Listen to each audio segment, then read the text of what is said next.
একটুখানি সাইডে দাঁড়ালে ওটাতে আসলে আমরা একটু যাই, চেক করি আমাদের কিছু দেন। আসুন ভাইয়া চল, আপনারা বাইরে চলে যান। আপু একটা ছবি চাই।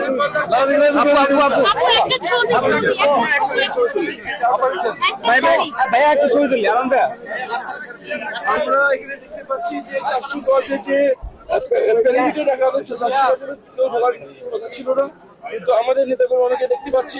আমি আমার নেতাকর্মীদের নির্দেশ দিচ্ছি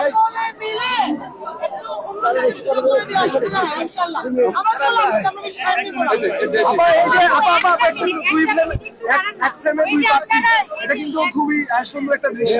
কি বলবেন এই যে সুন্দর দৃশ্যটা আগে থেকেই ছিল, আসলে নতুন হয় কিন্তু আপনারা একই জায়গার প্রতিদ্বন্দ্বী, আবার ভাই বোন একই সেন্টারে এসে যেখানে প্রতিদ্বন্দ্বিতা হচ্ছে, ইনশাল্লাহ ভোট থেকে আবার একই সাথে বেরোবো ইনশাল্লাহ। ঢাকা 14 সারা দেশ থেকে ভিন্ন এবং ইনশাআল্লাহ এর আন্তরিক পরিবেশ এখন ভোট ঘোষণার পর জারি থাকবে ইনশাআল্লাহ। ধন্যবাদ।